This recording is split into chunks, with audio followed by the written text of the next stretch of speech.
Welcome to the Marble Sports Worldwide Podcast, where we discuss and analyze your favorite marble sports. From JMR Marble League to I'll Go Do tournaments, we'll make sure you never miss the action. All marble sports, all the time, right here on the MSW Podcast.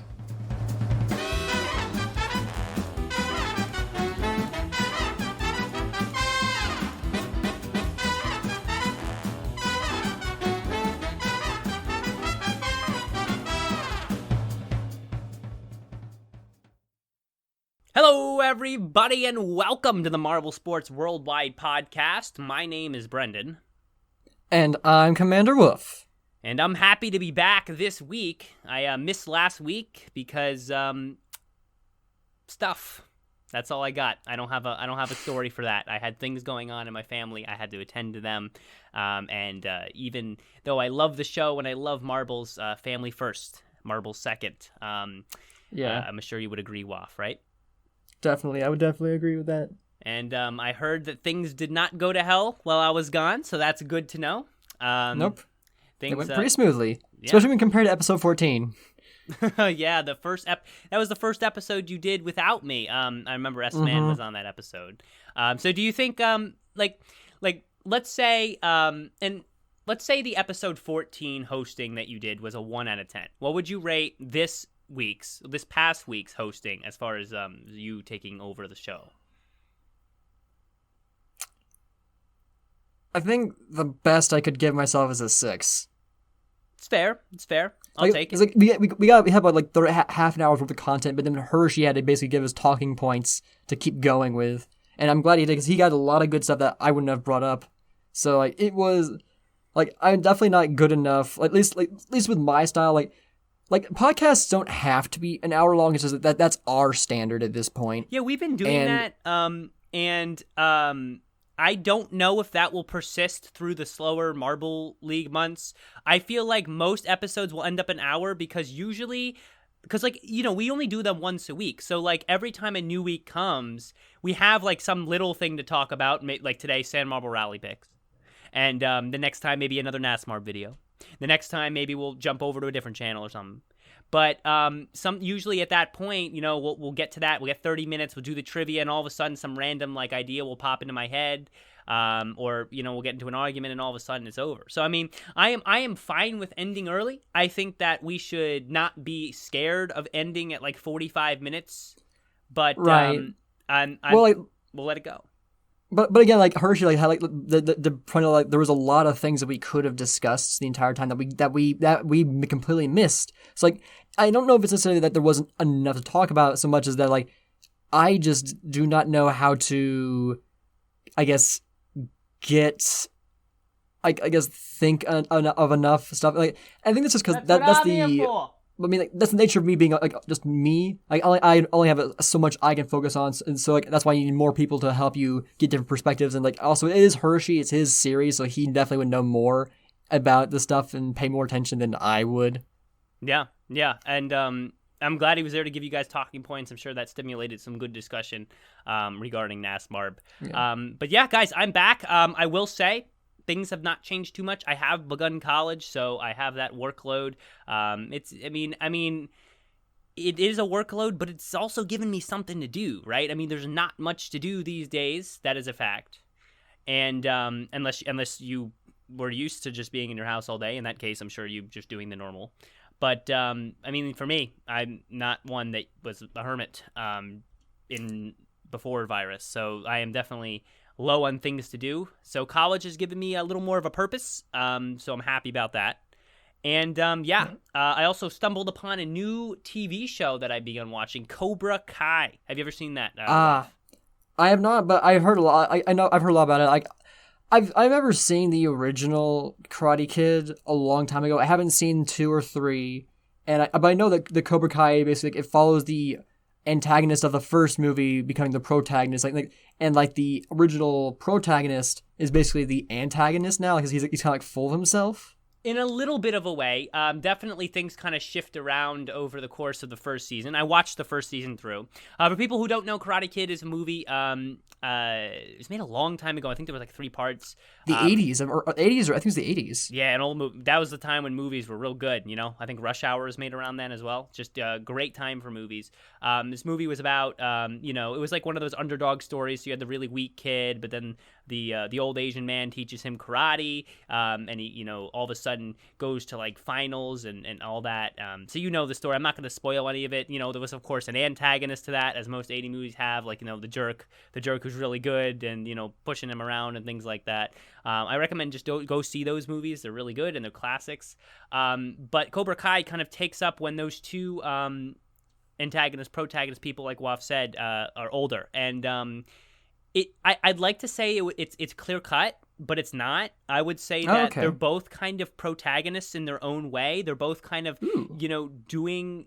They're following their stories, and you're following their family stories, and you're following other kids' stories who are involved in their story, and it's kind of like a redemption story and a learning story and a coming together story for all of them. And season 1 ended on a weird note, but that's because I guess they really did plan a season 2, which I'm probably gonna hopefully start watching this week. I highly recommend it. It's funny. There's little bits of like really funny parts, and there's also pretty sad sometimes. So it kind of is a great balance of comedy and drama. So highly recommend. That's a movie review. Have you seen all the previous Karate Kid movies? I haven't seen none of the Karate Kid movies. Really? I think I've seen bits and pieces. Yeah. Of course, they flash back to some clips of the actual movies in Cobra Kai, but no, I actually have not. I get the gist of it because like they flash back enough, and I've heard enough that you can 80s movies are all pretty much the same, when it comes to right. Yeah. So you can kind of put it all together in your head. But I should probably go watch them. But I will say,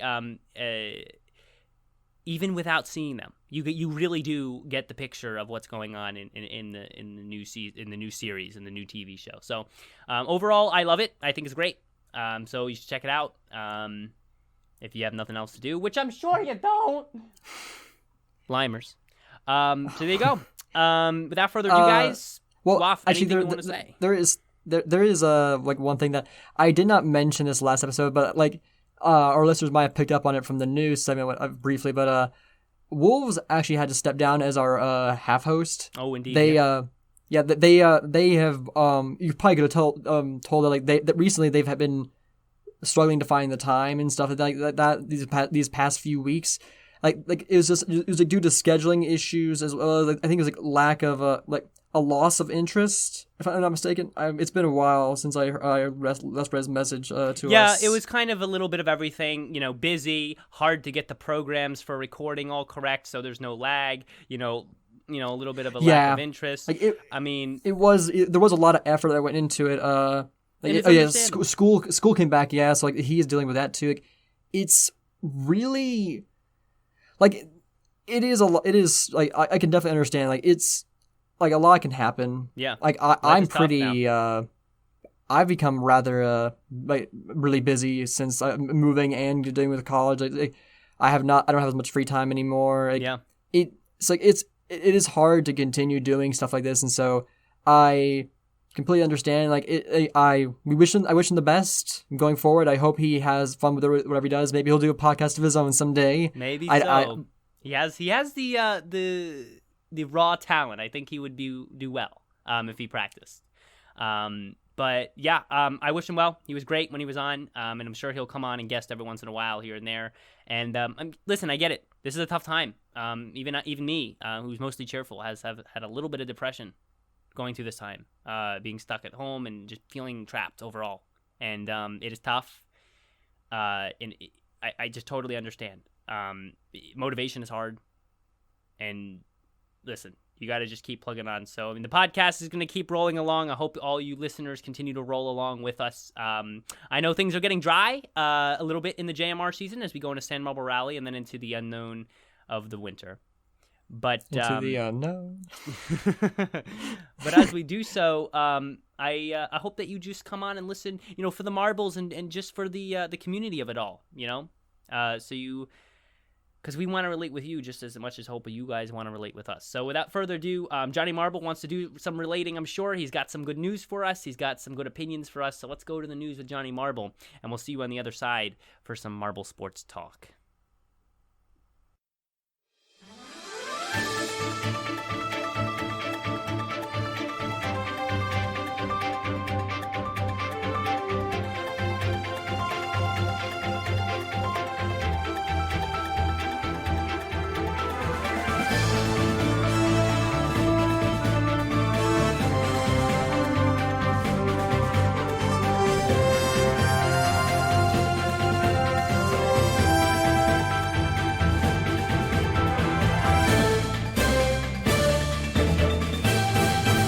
Hello, Marble sports fans! I am Johnny Marble, and this is MSW. Let's get into the news. Marble Rally 2020 has finally premiered, and what an exciting way to start the season. The race was very intense, as 7 did not finishes occurred simultaneously, with Quicksilver being the only one that was able to recover. The race continued on with several lead changes throughout, and in the end, Crazy Cat's Eyes took home first, followed by Cool Moody in second and Marbleate Marbleface in third. The Marble Rally season has started with a bang, and we can't wait to see even more exciting races. Well guys, the news was short, but hey, we got through it and I'm proud of you. I've been Johnny Marble, you have been the best fans in the world. Let's kick it back and continue on with the podcast.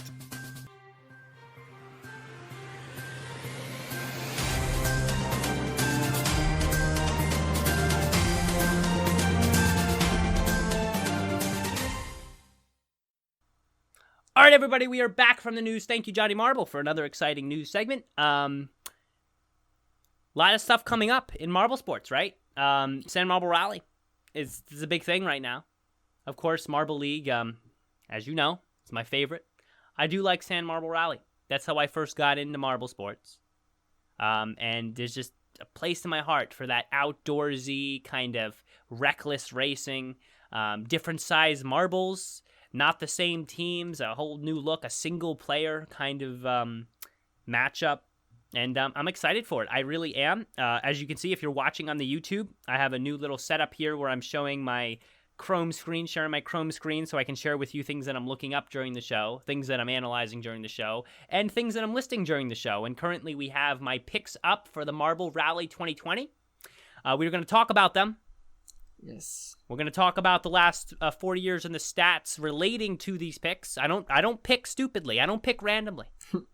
I don't scroll through and be like, oh, Pollo Loco, that sounds cool. Let's pick him. No, I don't do that. I pick carefully. I pick based on upward trajectories. I pick based on stats. Also, I pick Crazy Cat's Eye because Crazy Cat's Eyes. So that was a little bit, but we'll talk about it, okay? Good things for Crazy Cat's Eyes, actually, as far as the performance over the last 40 years as well. So, Wof, you have your picks as well, right? So we will go through yours. And before we get... you wanted to say something? No. You have something to say before. Let's do that. Yeah. Before we get into the picks, I do want to start with a more general kind of discussion when it comes to Sand Marble Rally, because Sand Marble Rally is it's a staple of the JMR channel, but it's also an event that has not changed much since 2016. There has been changes a little bit in the formatting. This year, no qualifiers, 20 racers. All right, battling. No qualifiers, really. No qualifiers. They picked the 20. They said that. I believe. Oh yeah, I should realize that when the roster to pick was so small. Fan favorites or something. I don't know, or like just the general consensus of the most liked marbles. Of course, red number 3 is in there.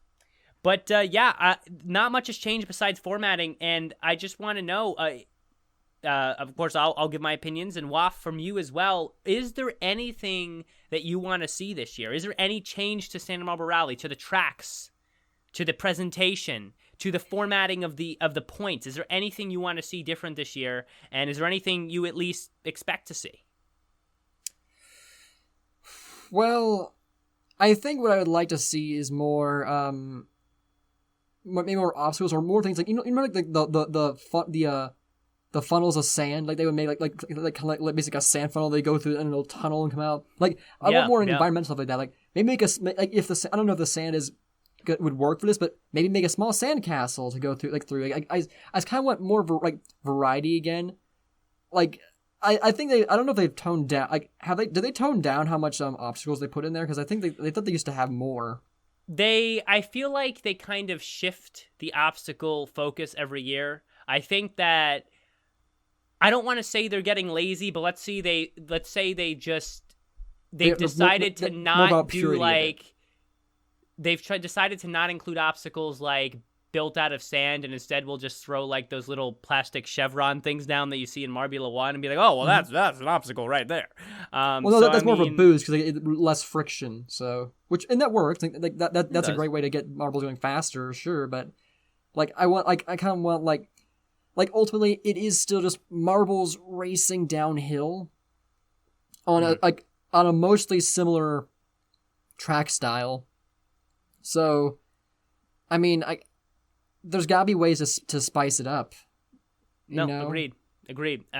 That's what I want to talk about for a moment here. I want to see some more stuff, guys. I do. I want to see some more obstacles, and I want to see the courses kind of have a wild and differentiable appeal from one course to the next. And I know I think every 2 races they'll remake the course and make a different set of curves and straights.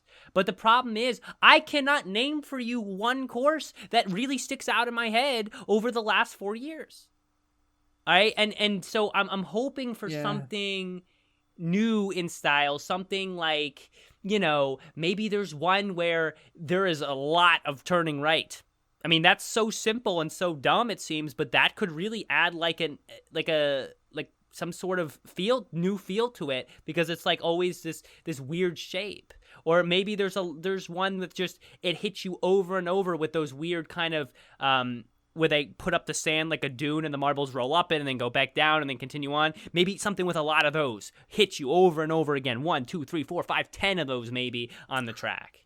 Because that will really stick out. Like, oh my God, that was the mogul course. That really had a ton of those up and down motions. Maybe the bridges, like those wooden bridges they had with the hole in it that marbles could fall through. Yeah. Listen, my problem with that is no marbles ever fall through that. That is a fact. Well, I like maybe one time have I ever seen a marble fall through that. Basically, once the lead gets past it, the camera goes away from it, and there's no stationary cam near it ever. True. So we never see if a marble does in fact fall through it. I think that hole should be bigger, or there should be more of them, to really make it tough. I don't know. I feel like they just need to vary it more. Maybe one time make it like a very clear, straight course, top to bottom, straight line. And then maybe another time, like I said, have a ton of curves, all right? A ton of those slope things that go up and back and things like that. I don't really know what they're called, but I know there's like times where the marbles will roll up like this wall and then come back down and continue on. If you watch some Sand Marble Rally, you'll know what I mean. It's a slope, a brief slalom. Sometimes like they also design it to where like it's just short enough to where a marble can get over it and get a really good lead, and like that's cool. That's true. They add that shortcut aspect to it. I just feel like there's more they can do, and there's more like unique aspects they can add to it. Maybe some theming here and there. Yeah, we're up to 1.2 million subscribers. All right, maybe theme the tracks a little bit. I mean, even Fubica can do that. Well, I mean, granted, he's not doing the sand part. The sand part's hard. Yeah. Okay, let's not forget that. It's hard. It is annoying. Yeah, it's super time consuming. Yeah. But, a little bit of theming. Something like that. I don't know. I'm grasping at straws here, but I just want to see something unique down on the track. And there's a lot of specific ideas I could put out there. I feel like adding too much would also take away from the Sand Marble Rally aspect, and that wouldn't be good. But I do think maybe a couple instances of different terrains. Maybe like a point where it gets really fast. I mean, maybe not like Marbula 1 type track, but something different there for a moment. Maybe some shortcuts. Maybe a point where it splits off into like 3 different paths, and it holds those 3 different paths for like a full 20 seconds of the race, so that you see like a lot of lanes of marbles moving, complex things. And literally you have like a similar course design. Let's say you have track 1 and 2, which is a generic Sand Marble Rally track, and then like race 3 and 4. you bring out a similar generic at first, but then you have 20, 30 full seconds where you fork off into 3 lanes just for 20, 30 seconds. Everything else can be simple. All of a sudden, that's a memorable track. Because you'd be like, oh my God, remember the triple lane fork thing? That added a lot to the race, or took away from all. I don't know. Yeah. So, I mean, that would be what I'm talking about. And I think that if they sat down and got creative with it, I think they could come up with some good stuff. And I don't know if they're going to go that far this year. It's been a busy year for them. Getting all those advertising and sponsorship-related events. Marbula-y. But, I think that I think I'd like to see it. And I think these are ideas that should be developed in the future. Anyway, Wof. Marble Rally 2020 picks. Ooh, these are good. I love this. I love picking these ones because there are very visible trends in the last 4 years of Santa Marble Rally competitors. And I really like how they do it. For those who you don't know, the Fantasy League, at least the run in the JMR Discord server, works like this. Your first pick is a 3-time score multiplier. Multiplier. There you go. Markiplier. Thanks, a multi-markiplier. Pick 2 is a 2-time score multiplier. Pick 3, 4, and 5 are just there to be there. And the reason they do this, by the way, I really like this, is because now it's very, very hard for ties to happen because rarely, very, very rarely will anyone pick the same group of 5. Like, someone might pick my same picks but order them differently so the multiplier lands on different places. So that's why it varies. The chances of people picking the same 5 teams in the same order is very low. And that's what the multipliers add to that. They add that element of, and also that element of weighting. Like, you pick 5 marbles, but which 2 do you really think are going to shine? Which 2 are going to be your 2 that you really want to get behind? And that's the multiplier adds a lot of that. Man, Wof, do you want to start with your picks? Sure. So, well, the first pick I did for my 3 times multiplier is red number 3, just because that is that is easily the safest pick of all of them. Like, the number 3 has proved already that statistically, their chances of winning is like significantly higher than everybody else's. Like, I normally don't pick solely off of just like, I guess, like point chance like that. Like, I normally like sometimes I put Momo in my fantasy leagues as my number 1 pick, not because even though statistically they're not going to do as well, they're my number 1 team, and so I gotta show them that love. But I mean, I'm a red number 3 fan. I'm not as big of a fan because I'm no longer really like. It's not really an underdog, and I like underdogs more. I can't lie about that. Me too. The Limas are going to be the biggest underdogs some years. But yeah, they will come back. And then the next marble that has been pretty consistent is Super Ball, who is my second pick. A big agreement there. A big nod of head for that one. Because they've been in top 3, I think, these past 2 years, so they've also proved to be a very consistent marble. Now, for my single point multiplier picks, I have Slimer because they did really well. Like, they got 3rd in 2017. Right? They were good. We will actually talk about all the specific stats of your picks and my picks. In 2017, they were actually 14th. For people watching on the YouTube, you'll see I have the stats right up here in different tabs as I switch to them, so you guys will be able to hopefully follow along. I'm going to try to zoom in enough that it's very easy to see the numbers. So hopefully that's easy to see right there on the that's screen. great. But yeah. Slimer 2017 was 14th overall. They had a really great run in 1 year. I can't remember which one it was. They did fantastic at one point. Yeah, they did have a good. I believe the good year was 13th in 2019. No, 14th in 2018. 2017. You're right. Sorry, 2018 was 13th or 14th. Slimer was 3rd in 2017. Okay, so I was right. 4th in 2016. Interesting pick. When you're done with your picks, I'm going to talk about Slimer for a moment. And then I also picked El Capitan just because they have been a consistent marble. But my number 3 pick, even though it doesn't really matter, because number 3 through 5 is the same multiplier. I picked Nemo just because Nemo has always been a marble I've wanted to see do well because for one thing, I like the color scheme. 2, they've always been near the bottom of the pack consistently, and so it really Nemo's is easy for me to 15th root in for them. 2018. In 2019, they are not even here. In 2017, they are 14th.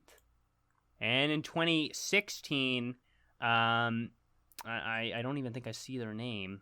I don't think they were here. I don't know if they were in I think they were introduced in 2017. Underwhelming performances in 2017 and 18. But you know what? Hey, sometimes you got to just pick that dark horse marble, and it might roll to victory this time. You don't know. And it makes them they're the underdog, so they're really lovable. You know, I they're kind of like I guess like they're kind of like a Momo, sort of, but like not but like I don't love them as much as Momo, obviously, but I really want to see Nemo do well. I've wanted it for a long time, and I'm hoping this be the year. I think so. And that rounded out your picks. Mm-hmm.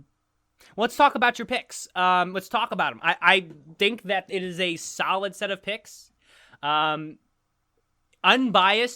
I think yours are overall about equal with mine, because in some ways they lack when compared to mine, but in some ways they excel when compared to mine. We'll talk about that. Yeah, I can see. We both picked El Capitan for 1 point, and then but I did, and you picked. I see you picked Super Bowl for 2 times multiplier, but you put red number 3 as just a normal point. Yeah, and I'm gonna get to that. I want to talk about your picks real quick. Slimer, 2016 4th, 2017 3rd, 2018. They're here 14th, and 2019 13th. Here's what I have to say about that. And I actually considered Slimer for a pick, and the reason I didn't go with him was downward trajectory. You're 2 years ago, 2017, 2016, good racer. We have new competitors here in 2018, 2019. The skill has declined consistently 2018, 2019 in about the same place, position-wise, 14th, 13th. And when I saw the downward trajectory, I was less inclined to pick him. Do I think he might do well? Yeah, he's done well before. But I think that the reason I laid off was because of the downward trajectory. Your other one, red number 3. I mean, I can't argue. I mean, I always find a way to argue if I can, but I can't. Yeah, like that is a pick. It's like picking the Savage Speeders. If anything, you get more looks for not picking red number 3. I'm surprised you didn't put it for multiplier, honestly. We'll talk about that. And then, Super Bowl. Again, a Super Bowl is like the non-keychain version of red number 3, in my opinion. And honestly, that, in my opinion, if you take red number 3 out of the equation, Super Bowl, in my opinion, is the number 1 pick. All right? If you take red number 3 out of the race. Okay? Comet is I went with Comet, and I went with El Capitan, so I liked your El Capitan pick. But I'll talk a little bit about my picks here. Like I said with Nemo, Nemo has been pretty lackluster, but like I said, a possible dark horse situation. The only thing I'm dubious about with your picks is probably Slimer. So we'll have to see how that goes. I will talk about mine here. Super Bowl. It's ×3 multiplier, guys, all the way. And I'm going to tell you why. Super Bowl did not show up until 2018. First year, 2018, as you can see here on the YouTube, finished 3rd. Very good. A 2nd place, a 1st place. All right. Not bad. Not bad at all. 2019, you got another 3rd place. And you do not have a 1st or 2nd place over the course of the whole season from Super Bowl, but he still finished 3rd. That was a big deal for me. Okay? Because Super Bowl, being able to finish 3rd overall and still not even have a 1st or 2nd place finish shows consistency in racing. That even without the top medal positions, Super Bowl was still able to keep a consistent upper placement for the majority of the 8 races across the season. That's a big deal. And he got 3rd again. He podiumed overall twice. 2 3rd places. That is consistency. You don't see it as this lopsided, got 2 1st places, got a silver, and then dropped down to last place. No, you see consistency. I'll read the points across. Races 1 to 8 in 2019. 12, 11, 14, 6, 8, 7, 6, 11. Lowest 6, highest 14. That's a pretty good spread consistency-wise. Mm-hmm. And that's why Super Bowl, you take red number 3 out of the equation. All right, you're looking at a number 1 pick, in my opinion, when it comes to racing in the Santa Barbara Rally. And I think we're going to see good things from Super Bowl this year. I'm excited. Of course, everything can tank, but we'll have to see what happens. Crazy Cat's Eye, number 2 multiplier. Now, I will say some of this was decided by my love for the Crazy Cat's Eyes. I think that the Cat's Eye marble, I don't know whether it's actually related. Do you think it's related to the marble league team, Crazy Cat's Eyes? Or has that ever been lore explained or no? I think it was lore explained. I've never saying. I thought Crazy Cat Eye. What is Crazy Cat Eye, right? Crazy Cat's Eye. Crazy Cat's Eye. I gotcha. Okay, I think like literally the team sponsor name. or like I think actually aren't they the cat? Like, are they like the coach? I don't know. Who is the coach of the Cat's Eyes? That's a great question. Check that real quick, I guess. Someone, yes, so you pull that up in the chat. I'll talk about Crazy Cat's Eye in the respect of my pick. 30th in 2016, but 2016 was a tough year. They had an odd scoring system where they just kind of like deleted the last like 12 marbles like 4 races in or 6 races in or 5. So it was a weird system. And Crazy Cat's Eye did not have a good year, but there were so many marbles. It's hard to really determine like what is a good year. White Eye is 33 marbles on the track. That's ridiculous for the first 5 races. Thank you, Kaysen. But Crazy Cat's Eye picks up once they kind of decrease the amount of players on the field to 20 in 2017. Crazy Cat's Eye finished 8th overall with a first place and a bronze finish on the 12 races. You go over to 2018, now down to 8 races. Crazy Cat's Eye 8th once again. No podium finishes, but and they did struggle a little bit. They were kind of up and down. They were kind of like 4th place, 5th place area, and then they went down to like last, but not a bad spread, just not a great one. But 8th place is not bad out of 20. 8th out of 20, I mean, you're still top half, and you're really close to top third. 2019, let's move to 4th place. They had a DNF. All right, and when I talk about DNFs in and Wof, I want to go into your opinion on this too. When I see DNFs in Santa Barbara Rally, I don't see them. I see them as accidents. I see them as an unfortunate occurrence to a marble that normally should not happen, because the track was either very wild or there was a lot of marbles with an unlucky pinball reaction, things like that happen. And so a DNF and still a good finish on the year is an extra impressive thing to me, because you hit some bad luck yet still kept going. I don't know what your thoughts are on this. I mean, red number 3 had a DNF that year and he still won. But like there are sometimes like it was White Widow who there was no like failure with the track. They had the perfect amount of speed, so they went up a little slope, and then they just stopped exactly at the tip of the slope and just got stuck there because like they just went too fast. So sometimes it is their fault. Sometimes they don't know how to control their own speed. I agree. I think that I would say about 3/4 of the time you're looking at an unlucky situation with maybe a lack in track design or an unlucky pinball situation. Yes, it can be the marble's fault. But when I see a DNF, I'm gonna assume I'm gonna give the benefit of the doubt that it was an unlucky situation. Still with an unlucky situation, you see the Crazy Cat's Eye getting 2 wins on the year and a bronze on the year. Not bad. All right, and so when I look at Crazy Cat's Eye, I see an upward trajectory: 30th, 8th, 4th on the 4 years, and that is a up and coming racer. All right, and with a little bit of luck, I think Crazy Cat's Eye and Super Bowl are going to go at it this year, and that's why Crazy Cat's Eye is my second pick. Okay. Yeah, I was saying like this solid reasoning. They're definitely they have that potential to do really amazing. I think so. Red number 3. I did pick. I didn't want to be stupid. Yeah. But I always go out of the box a little bit when it comes to my picks. I know everybody's putting red number 3.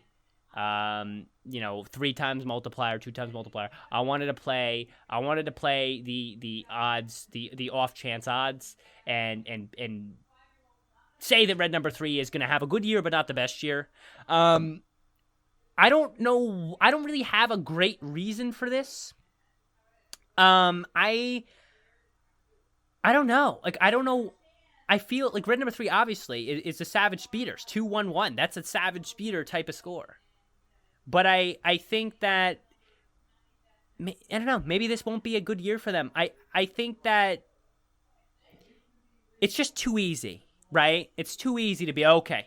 Red number 3 times multiplier, boom. Everyone's doing it, and I don't like mainstream. So that you're a Limers fan. Yeah, I'm going Limers philosophy on this. I'm still putting red number 3 in there, but I'm going to put him low. I'm putting here 1 times multiplier. You're still there. So when he picks up his golds and you guys tell me, oh my God, I'll be like, okay, well he's there. He's picking up the 1 times multiplier. Okay. Not bad. Comet, 4th pick. And honestly, Comet is a similar story to Crazy Cat's Eye. Comet started in 20th in 2016. You're looking at 19th in 2017. You're looking at 11th in 2018, and you're looking at 10th in 2019. So to a lesser degree than Crazy Cat's Eye, but an upward trajectory. And with the publicity that he's received in this year, you might see some more favorable performances from him this year. Maybe some extra training in the offseason, maybe some more focused practice, some more speed out there. I don't know. Maybe he's training. Okay. There's definitely more pressure on Comet, so I guess it depends like how like they personally perform under that pressure. Like, will that help them do better, or will they actually do worse? I think he's gonna do better. I'm playing the better I'm hoping odds. so. I think he will do better, and I'm hoping that he will do better because I picked him.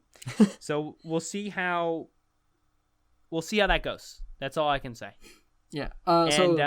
Yeah, the official lore about the whole Crazy Cat's Eyes thing. So, oh yeah, go ahead. They are inspired by him, but they are not officially associated. So they name themselves after him, but they don't. They aren't actually because they admire his performance and skill, but they do not actually have any official association with him. Okay, well, that's interesting. Maybe something will happen with that lore-wise in the next few years. We'll see. Okay, last final pick. El Capitan. El Capitan. El Capitan is a top tier pick. I didn't put him in the multiplier. The multiplier. But you guys look at your stats. 5th place 2016, 5th place 2017, 5th place 2019. If you did not pick El Capitan, you did it wrong, in my opinion. Yeah, El Capitan, like, I don't know. So I think like when I think SMR Rally, like obviously after red number 3, I think El Capitan is almost like a poster child a little bit, just a little bit, like I don't know, but something about El Capitan screams like SMR Rally, like they really stick out to me. Agreed. El Capitan to me just seems like a staple of the series, just like Pollo Loco, Marbling Marbleface. And Marbling Marbleface, Dragon's Egg, Big Pearl. I don't think she's in this year. I don't think she is. No, she's not. But like those are like staples of the series. And El Capitan as a staple of the series is showed overall very consistent play over the last 4 years. 3 5th place finishes. 2018, either they weren't playing or didn't qualify or something because their name doesn't show up. They didn't qualify. They had a tough year. But the 3 5th place finishes, it's 3 5th place finishes. And honestly, if you're not picking El Capitan, like I said, in my opinion, then I think you're missing out. I mean, 3 times 5th place is that you can't make that up. Yeah, that's consistency. That is mellow yellow consistency. Okay. Yeah, thy Kiwi Gamer mentions also that Capitan has had 33 races and only won 4, which is a relatively good ratio. I think in terms like when compared to real life racing, yeah, that actually is a pretty good ratio. It's a good ratio. If you look at the detailed race stats, El Capitan is relatively consistent. He has in every 5th place finish, he has at least 1 victory. He had 2 in 2016. He has a bronze finish in every 5th place finish on his years. So not bad at all. He has had some tough races, so he's a little bit all over the place, but he always manages to have a couple good finishes. He always managed 5th place every year. And honestly, with that kind of consistency, I actually don't know what more you want. Yeah. Okay. So I mean those are my picks. Honestly, I'm pretty confident in them. I am. The only thing that, of course, I'm not super confident in, but I really wanted to do was, of course, defy a little bit of the mainstream construct and put red number 3 in the lineup, but not on the multiplier. I want to see Super Bowl. I want to see Crazy Cat's Eye. And I honestly think Comet and Capitan will come through this year. I would say if I go here to the members board of the Marble Rally, there are currently 117 competitors in the thing. I just want to get top 20 this year. I think that top 50 is... I think top 50 for my choices is very likely. And I think top 20 is possible. So we'll see how it goes. I think the first race is tomorrow. So when you guys are listening to this, first race will be out. So we'll get to see how it goes. But yeah, I'm glad I had a chance to do these picks and really dive into the stats to talk about it. I mean, I'm glad I dove into these stats. Yeah. 5th place 3 times, and you're not picking El Capitan? Come on, man. I don't know, guys. But yeah, that's the San Marble Rally discussion. We are about 30 minutes in here, and Wof's gonna want to hear what I think about the recent NASMARB race. So without further ado, let's actually go to the trivia segment, and we'll see you on the other side for more Marble Sports. But we'll also do to trivia, which is pretty much Marble Sports. Is the music playing? Is the question? I don't freaking know. Good to have you back. Turn that music on. There we go. Let's Raspberry Race right into the trivia segment. Now it's time for the trivia segment. Come on now, let's go. Go. All right, when the music is played, we're here at the trivia segment. That was a decently smooth transition. I did use the marble. I did do the marble pun, right? I did the marble race. pun. Good job. I mean, I got to throw it in there. Yeah. I got it. Oh, shoot. I've been slacking on my trivia recently, dude. Dude, why don't you just give us some trivia, man? Now it's time for the trivia segment. You're just singing the song. We already had the song. We had the song already.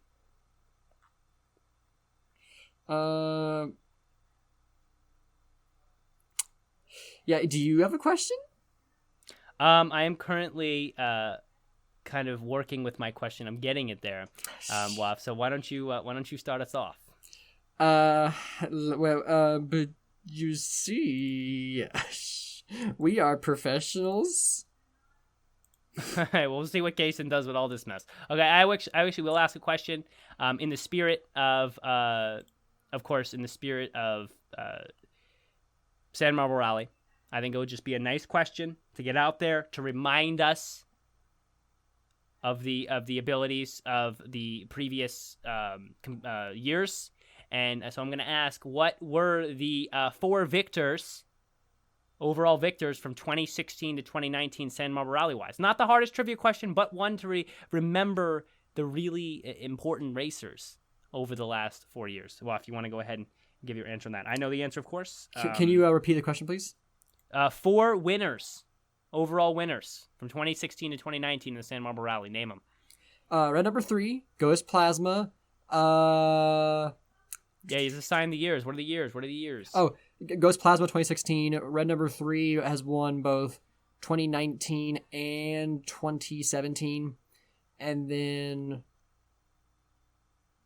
2018 was won by...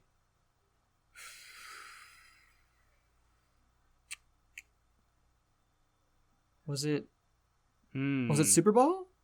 We'll see. All right, we'll see your final answer. The final answer, no, it's not correct. Super Bowl, as I mentioned, Super Bowl got 3rd place twice. We were talking about that. Red number 3 actually won both 2019 and 2018. And Dragon's Egg Oh, that's 2017. right. Ghost Plasma won 2016. Not bad. Ghost Plasma is one to remember, but Dragon's Egg would have slipped my mind if I was asked this question.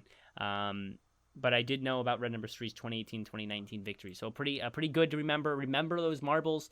I believe Dragon's Egg, if I go here, Dragon's Egg is showing up in this year's Sand Marble Rally, so keep an eye on him. Ghost Plasma is as well. Ghost Plasma is up and down. He got first and second, but then he the other 2 years he got 20th and 19th. So I didn't choose him. I don't know what year it's going to be for him, and I honestly am not inclined to run my odds on that. Okay, Dragon's Egg is pretty good. 3rd place, 1st place, 7th place, 9th place. Dragon's Egg, in my opinion, is a very valid pick. So I would say go for Dragon's Egg if you're not pick your fantasy already. But honestly, man, Ghost Plasma, I don't know. I don't think so. So anyway, do you have your trivia question now, Wof?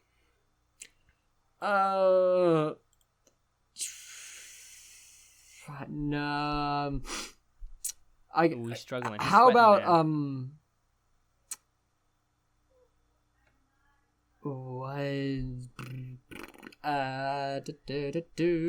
This is all part of the show, guys. This is all part of the show, everybody. Maybe Kaysen will start editing these parts out. Maybe add some professionality. Maybe one day we will, but not today. That day is not this day.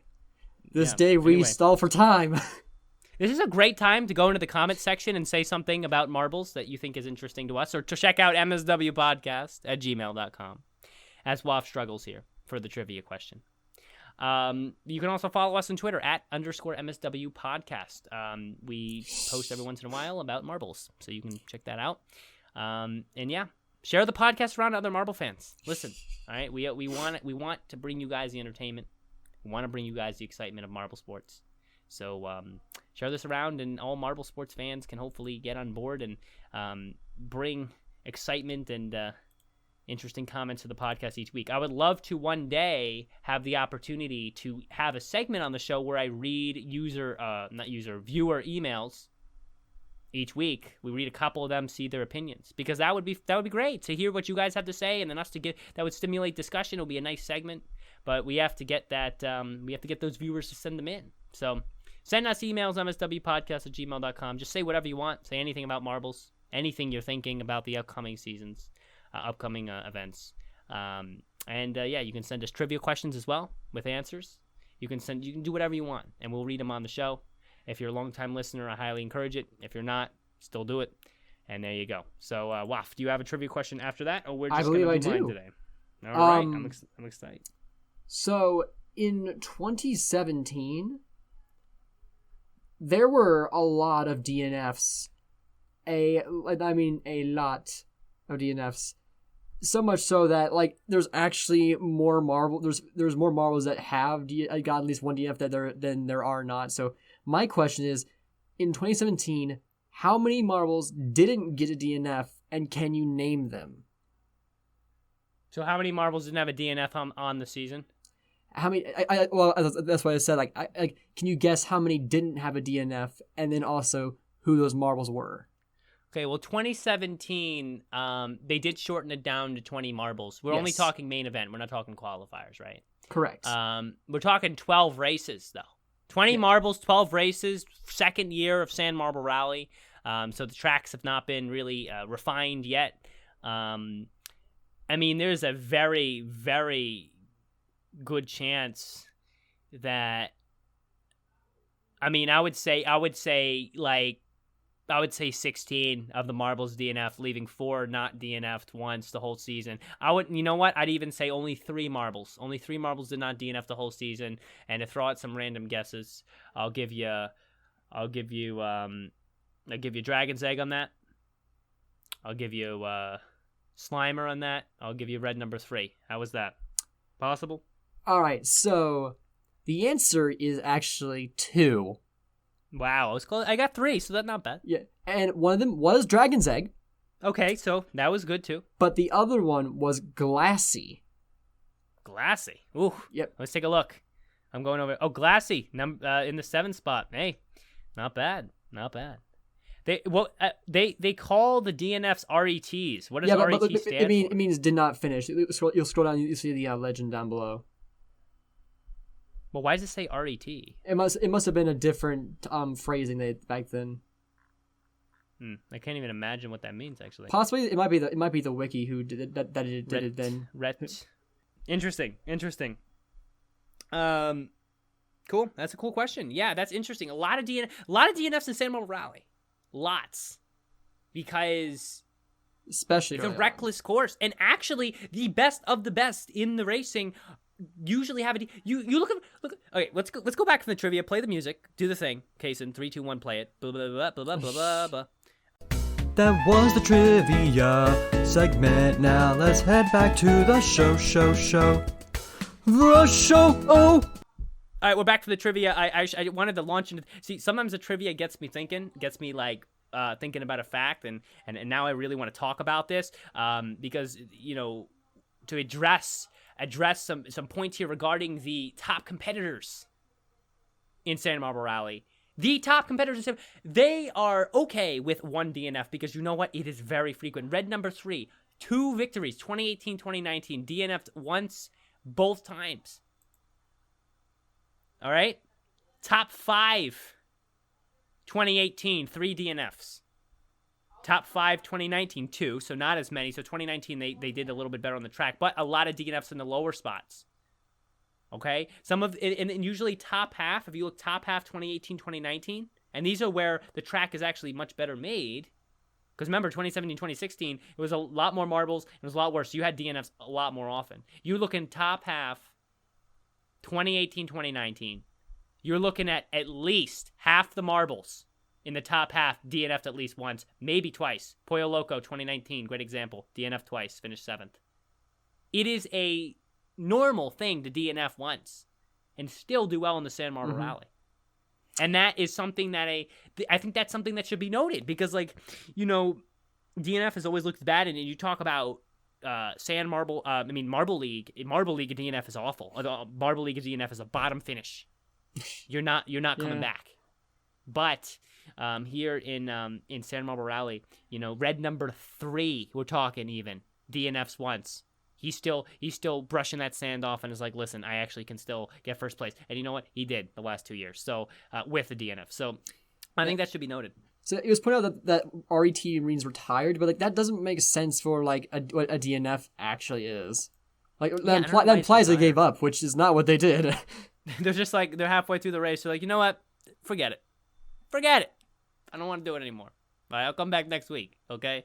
No, that's actually interesting that I guess they just couldn't think of the simple answer was right there. Well, did not finish again, DNF, English isn't their first language, so DNF is probably not common to them. Retired is probably a more common phrase to them. That's true, because retired is close to stopped and across languages that could have been a little bit difficult. So yeah, that might have been the case. Yeah. Interesting, yeah. That's an interesting bit of trivia. Maybe that's a good question. That's a language good niche trivia question if we ever get Jella here on the show. Was retired like a Google Translate thing? Yeah. The more you know, the more you roll. But I think, like I said, DNFs, they're common to even the best racers in the San Marble Rally, and I think you should just be aware of that. Honestly, you should expect it. You're lucky not to DNF once. They dot the standings. Half the marbles DNF once over the course of the season. And Black Knight DNF 3 times in 2019. Same with H2 Blue. All right, it happens. Yeah. And I think that it's an interesting aspect of the game. Obviously, you don't DNF. Not all marbles do. Not all marbles DNF over the course of the season. You get pretty lucky. But that doesn't necessarily mean you finish high. Let's look at 2018 again. Rastafarian, no DNFs, finished last place. Okay. Yeah. Look at all those what ones. What is to be said about that? Yeah, dude. Ooh, rough for him. Damn. What a rough year. Ones. Yeah. But then again, ones happen quicker in San Marble Rally. The bottom 5 get ones or something like that because it goes up to 25, or at least in 2018, it went 25, 18, 15, 12, and then all the way down to 1. And then in 2019, it went 20, 17, 14, 12. And then down, so 20, 17, 14, 12, 11, 10, 9, 8, 7, 6, 5, 4, 3, 2, 1. You're leaving 6 marbles getting a 1 every race. Bottom 6 get 1s. It happens. It can happen. It can happen every race, honestly. If you have a bad season, you can get a 1 every race. Yeah. So there you go. All right. Well, I think it's time to move on to your opinions on NASMARB Race 3, because I'm sure you have something to say on that. Oh, I always have something to say. I have something to say about everything, okay? Everything. You need something to say, I'm right here for you. Honestly, I don't know. Interesting race. Man, that was a tough course. It was for the racers. For those who don't know what we're talking about, Marbles Beyond channel on YouTube. I'll actually pull it up here for you on the YouTube. Channel who's made marbles inside cars. You can see here in the thumbnails. You'll probably see, yeah, there you go. NASMARB. Put marbles in cars. If you look at the thumbnail, Race 3, my little logo, the little logo is on one of the cars. I sponsored one of them. And yeah, the races have been interesting. Of course, Hot Wheels racing in general, even without the marble inside, is difficult. It's more difficult to control the cars, and they're more wonky, and they flip over and things like that. So that is a player inside of the creation of this. But it's been handled well overall through NASMARB, and honestly, it's one of my favorite series so far that Marbles Beyond, or previously MSPN, has done. I will talk about the race. Like I said, tough course, 2 180-degree turns. Yeah. All right. And actually, I feel like, since I have the ability to at this point, why don't I'm just gonna pull up the video, and while we're talking about it, let it play in the background. Just so you guys can see some footage as we discuss the course. It's good. I mean, it's good for analysis. So I'm going to just kind of throw it kind of here in the middle so you guys can take a look at the course. Man, it was a tough course. A lot of spin outs, a lot of cars being hit off the track, and a lot of lost momentum. You want to talk about DNFs? We talked about DNFs like a minute ago with Cinema Rally. This race here had a ton of DNFs. Of course, it scored differently, so it didn't make as much of a difference. But there was a lot of times where cars just did not finish, and that's not just because they were hit off the track on the curves. There loss of speed, spinning out and going sideways. Sometimes a sideways car blocked all 3. It was a tough, brutal track. Yeah, even in qualifiers, 2 cars got double DNFs. Yeah. Oh my God. Yeah, the 2 who did not qualify to race got double DNFs, and that was a wow for me. That was a wow factor. I was like, wow. You can see the spin out on this race right here. Like, that's actually playing right now. So I guess for our audio listeners only, this is gonna be hard. But like, you can see, like, Spitzer was bouncing off the walls so much that they lost so much momentum that they didn't even get off the track at the end. And same with Bloodstorm.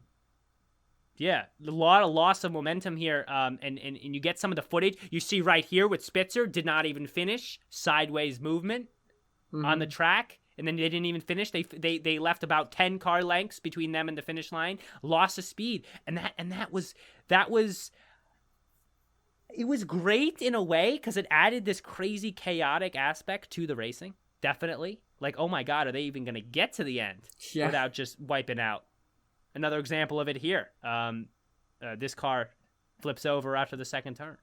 But it also was like, it was, I think that, as long as this is not happening every race, I'm fine with it. I like how there's some courses that are like this, which kind of like, this can be looked on in, when you look back at the 8 race event, you can look on this as like, this was the tough track. This is the track where cars are not going to finish, cars are going to wipe out. And that's fine. And I feel like as long as it's balanced out over the course of season with some tracks that are more lenient and longer and easier to turn on, then it's going to really, going to make for a very variety season, because Sorry, you're getting yeah. different types of Yes. track.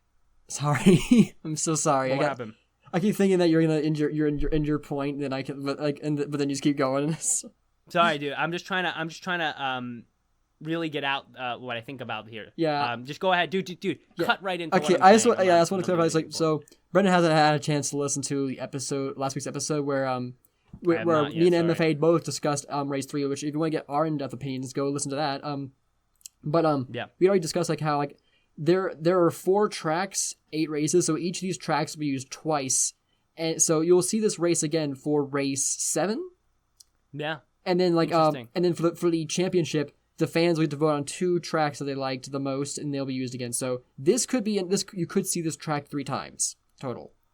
Listen, and that's actually a great point to talk about it. I will not vote this track for the 8th race, because for the 8th race, I want something. Not for the 8th race, the championship. Like the championship is like a separate. The 8 race is like kind of like the playoffs, you know, over the football. My bad. Or yeah, or something like that. Yeah. For the championship, I will not vote this track. And the reason I will not is because I want a track that focuses more on the speed of the cars instead of, can the cars stay on the track and get to the end? That's fair. Yeah, I like this track. I think this is very varietous, you know? Mm-hmm. Some tracks are straight, some tracks are easy, rolling, and you just have to beat out the other racer. This track, you got to beat out the other racer and all of a sudden worry about, oh my God, am I going to even make it to the end? Right, but this track also had the closest races thus far.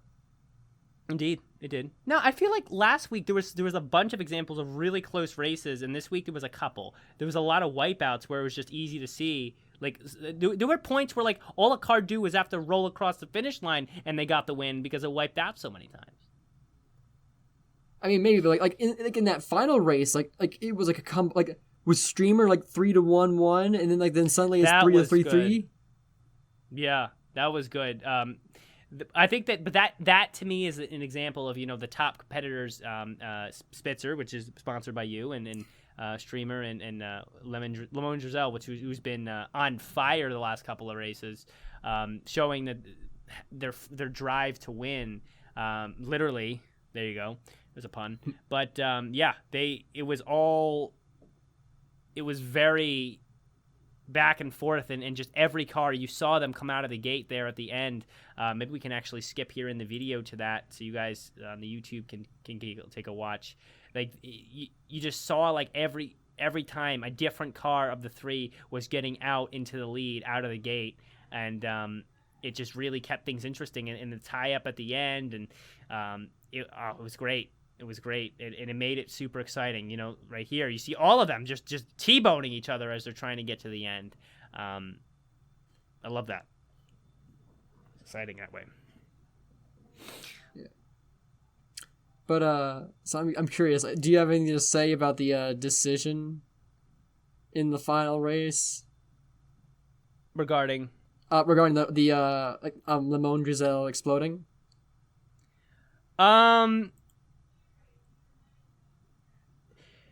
Actually, let's move to that. I think it happened here. I think it happens right here. Let's see if it happens right here. Does it happen? No, it's not 3-3-3 yet. Now, it happens at 3. It'll be after this one, the next race. Okay. So for those of you who don't know, you're about to see if you're watching on the YouTube. Lemon Giselle gets destroyed on the upcoming little race here, little round. Destroyed. Marble comes out of the car. Marble actually rolls all the way down and finishes first. That was so funny to me. But without his car, you'll see it right here. Ready? Look, boom, boom, right out of the car. Marble finishes ahead of Spitzer, and then they redo it. Even though cars finish, they redo it. And I actually am against that decision. I am, and the reason I say that is because when cars.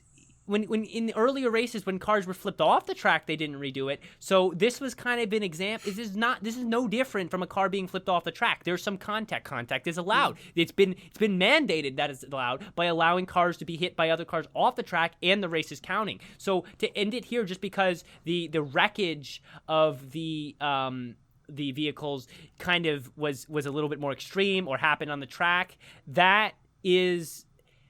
I think it's the wrong decision. I think you should look at that as an obstacle that's now presented to the track. It's just an organic obstacle. It happens within the collisions of the cars. There's no foul play, any more foul play than cars hitting each other off the track.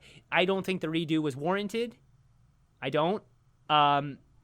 Honestly, if it didn't, I think it would have been a different end. It would have been a different end. Well, no, Streamer still won. I think you definitely should listen back to episode 65 to hear you guys more in depth discussion about it. But basically the point I came up with was like that Hershey brought up as well, was like these cars, especially diecast, they're not designed to come apart. They shouldn't do that. And so because it did something that he deemed that as an equipment failure, and thus it needed to be restarted. Now, if I was doing it, I would have let it go, but because the only reason why I was upset at first is I didn't understand that that's how he defined it to himself. But after I heard that explanation, I was okay with it, because since it is his series, and now that I know what he defines as an equipment failure, it's not going to surprise me anymore. But the reason why I think it's okay is because diecasts, in real life, you're cars can be destroyed through crashes.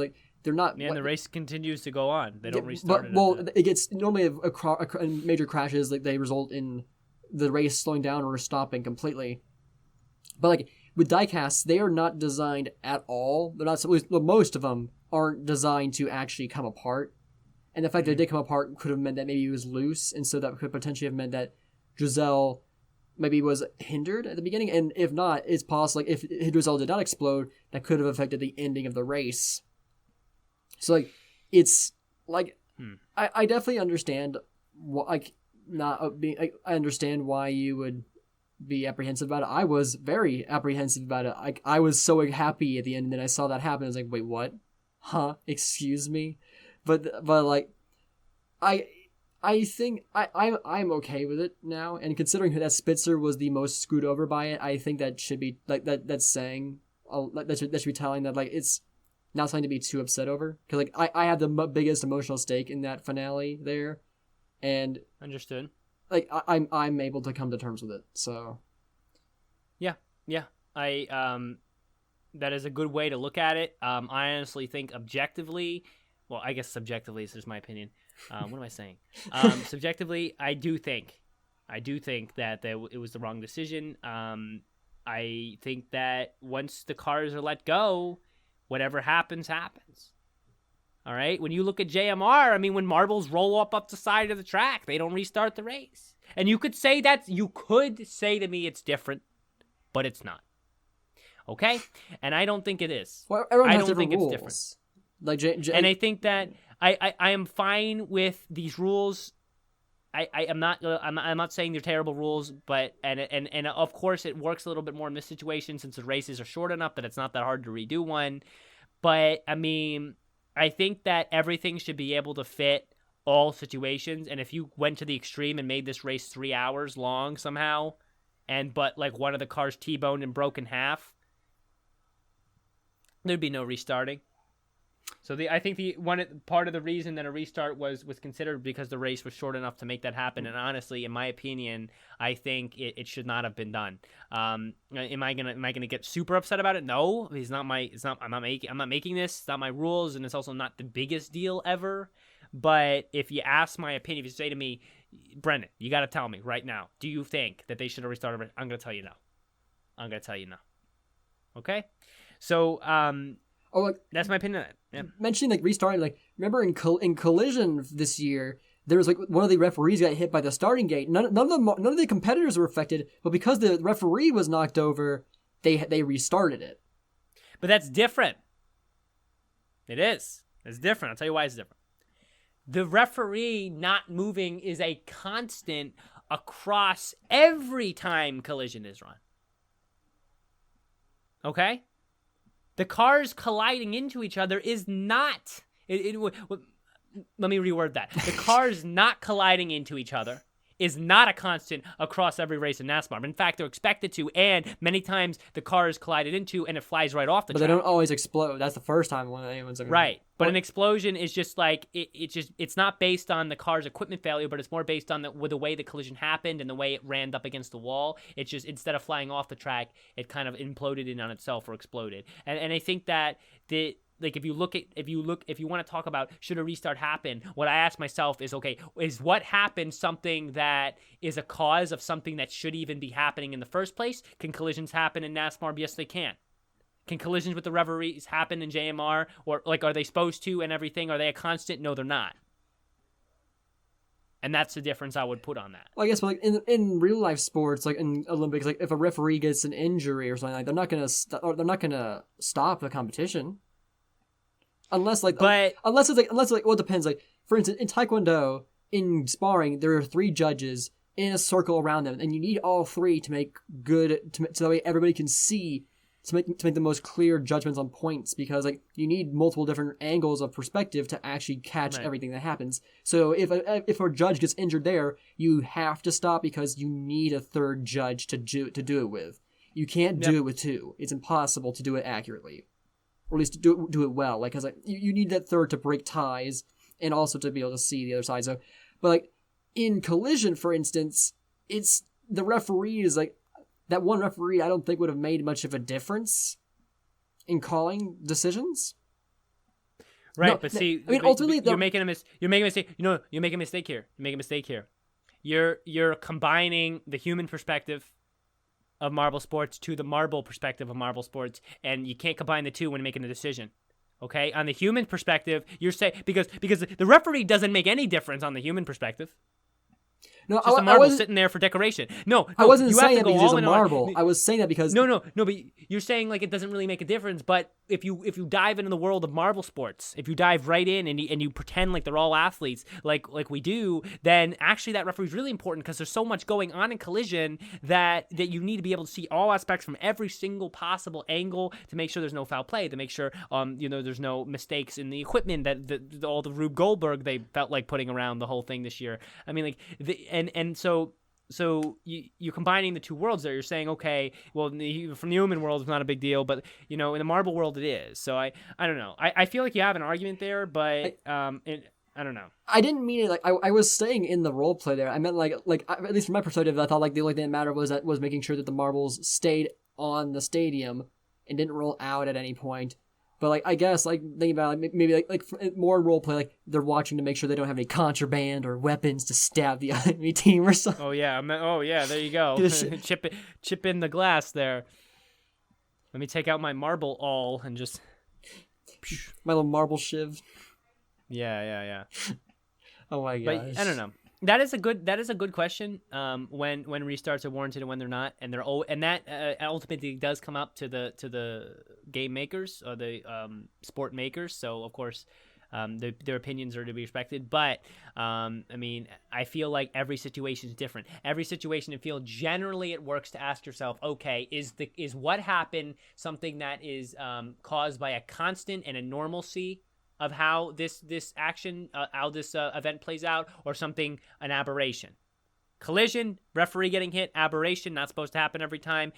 Collision, NASMARB, in my opinion, supposed to happen every time. Cars collide every time. It's just that this time, it just happened to take the roof off the one, and that's how I see that. And everyone's gonna see it different. Wof sees it different. Y'all will probably see it different. It's fine, and it will come down to the sport maker in the end. But yeah, that is my opinion overall on that. And you know what? We're at an hour. Believe it or not, we're already there. All right. So we should wrap it up. Wof, any other things to say before we go for tonight? Let me see here. I do not think I have anything major to say. I guess like maybe we could briefly like just like mention Racing Marbles League, I guess. Yeah, go check that out. I do commentary for it. Racing Marble League. It's on YouTube. We will actually cover that when things are a little bit slower in marble sports world. Very well done quality-wise. Interesting new features in it as well that are going to be interesting to talk about. Love the track design. Track design is very well done. I'm excited to just be doing commentary. It's a lot of fun. So yeah, we will discuss that in the coming episodes. So just stay tuned for that if you watch that and you want to hear more about it. And don't forget, of course, to if you haven't already, please just drop a subscribe on the Marble Sports Worldwide YouTube channel so we can continue to grow and bring you these awesome podcasts. And of course, send us an email, marble-sports-worldwide, mswpodcast@gmail.com. There you go. And if you want, join the Discord down in the description. Down in the description. There you go. Let's add it. Let's give them a whole list of things to do. Click that subscribe button. Ring the bell for notifications. Ring the bell, man. For every new upload. Yeah. Hit that like hopefully button. We'll be getting. I plan to get some more Marble Sports related videos out there, like the Marble League tier list and the top 10s and stuff. But right now, starting college, like I said, so it's been a little busy and a little tough, so stressful. So when things kind of flatten out for me, I'm going to try to get a couple of those videos out for you guys to kind of bring some new content. So with that being said, we will see you in the next episode. Wof, bring us out like usual. All right. Roll on, Marble Sports fans.